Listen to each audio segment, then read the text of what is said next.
Salut à tous les amis, j'espère que vous allez bien. On se retrouve aujourd'hui pour une nouvelle vidéo, vendredi 28 février. On va parler de pas mal de dossiers, on va parler notamment du dossier Neymar, parce que évidemment le nom du Brésilien est revenu en force dans les rumeurs, donc on va revenir sur celle-ci, sachant que c'est des journalistes plutôt fiables qui en parlent. On va également parler rapidement de l'interview donnée par Ronald Araujo au Diario Sport, donc il s'exprime un petit peu sur son avenir, sa situation actuelle, et toutes les infos mercato, avec notamment le dossier Victor Roque.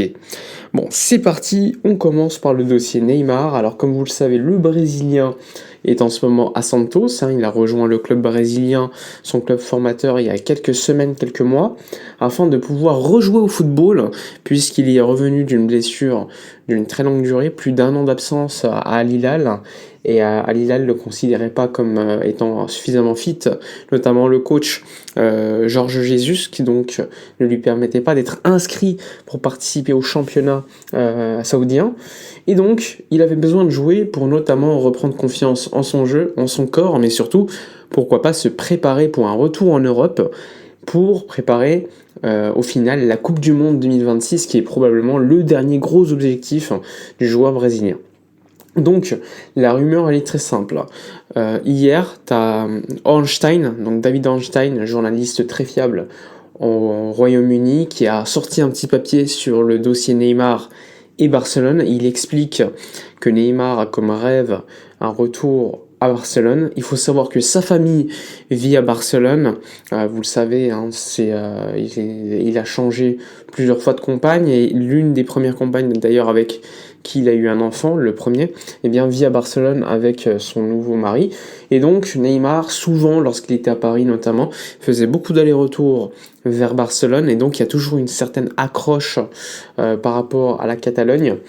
Et lui, il veut revenir se rapprocher de ses enfants, notamment de l'un d'eux qui est à Barcelone.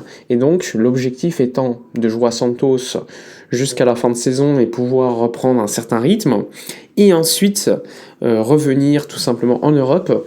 Et là, son objectif numéro 1, c'est de rejoindre Barcelone. L'article précise également que Pini Zahavi, qui est l'agent de Neymar, et qui est aussi l'agent d'Hansi par ailleurs, a déjà eu des discussions avec Joan Laporta concernant le retour de Neymar. Donc il y a déjà eu des discussions plutôt intéressantes. Il faut savoir qu'initialement, Hansi n'est pas très favorable à un retour de Neymar, alors que la direction du Barça, pour l'instant, n'est pas chaude, mais explique qu'il doit d'abord se remettre en forme, reprendre un certain niveau physique et surtout mental, et ensuite on pourra réfléchir. Donc pour l'instant, la priorité du joueur, c'est de revenir à un certain niveau, mais l'été prochain, il n'est pas impossible qu'on ait quand même une petite saga Neymar qui sera libre de tout contrat à la fin de saison avec Santos, sachant qu'au Brésil, la saison elle est quand même décalée. Et autre info, arriver libre avec un salaire plutôt bas. Il faut savoir que le fair play financier de l'Espagne se base quand même sur tes derniers salaires pour se dire, bon, ce joueur-là, il a telle valeur, donc pour l'inscrire, son véritable salaire, en vrai, c'est ça. Et bien, comme Neymar a été longtemps blessé, et qu'il a rejoint Santos avec un salaire qui est très très bas, eh bien, le fair play financier de l'Espagne sera beaucoup plus indulgent avec une potentielle arrivée de Neymar. Si je devais donner mon avis sur le dossier, je considère que Neymar, malheureusement pour beaucoup de gens qui considèrent comme étant un joueur frisson, parce qu'il l'est tout simplement, et qu'il y a beaucoup de sentimentalisme quand on est supporter, moi je considère que je peux comprendre ce sujet-là, mais personnellement, mon opinion c'est simple. Le dossier Neymar à Barcelone, pour moi, doit être clos une bonne fois pour toutes.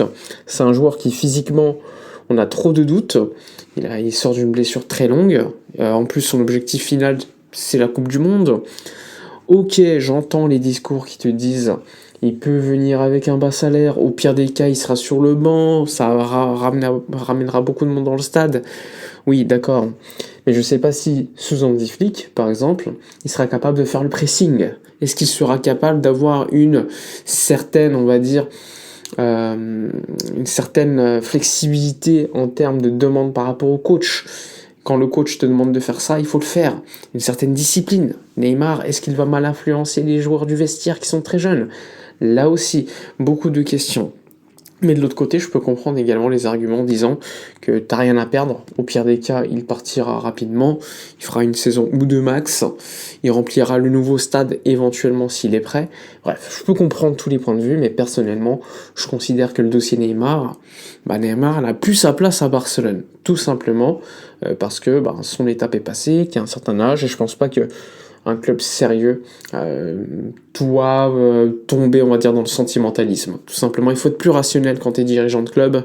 Je peux comprendre le côté fan, mais je pense qu'il faut également avancer. Voilà pour le dossier Neymar. Ensuite, l'interview de Ronald Araujo qui s'est exprimé sur divers éléments. Il a notamment expliqué que Hansi Flick était un coach très proche de ses joueurs. C'était certes quelqu'un de très sérieux, mais quand il faut être sérieux, il faut l'être. Mais sinon, il était capable de rigoler, etc. C'est quelqu'un de très proche. Il explique que c'est normal qu'il ne soit pas titulaire aujourd'hui, parce que tout simplement, ça fait 6 mois qu'il a été arrêté. Donc ça, c'est un discours plutôt intéressant. Il explique néanmoins que le coach, il sait de quoi je suis capable quand je suis à 100%.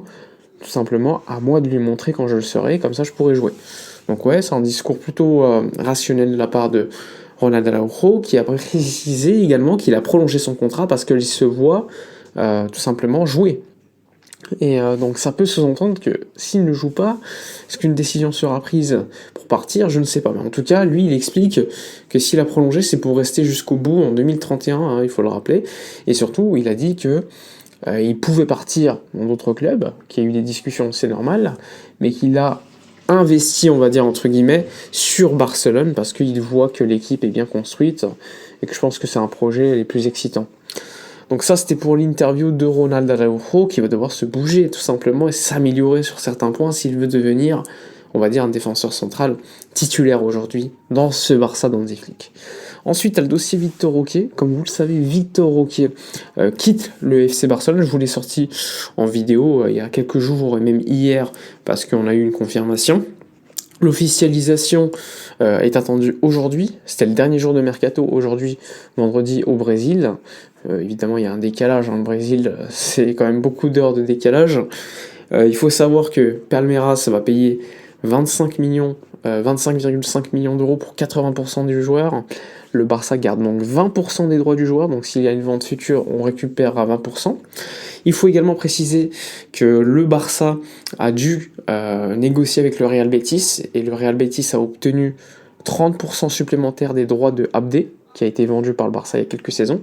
Donc aujourd'hui, le Barça a 20% d'Abdé, et le Real Betis 80% du joueur. Donc voilà pour l'instant les détails, on va dire, préliminaires sur le dossier.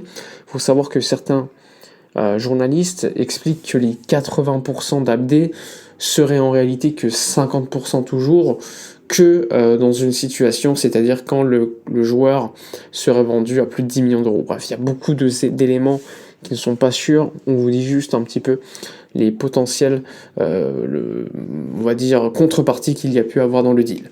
Pau Victor était très très intéressant pour le Real Betis, il l'aime beaucoup, mais il n'est pas rentré dans le deal ni pour une option préférentielle pour l'avenir, pour l'été prochain, etc.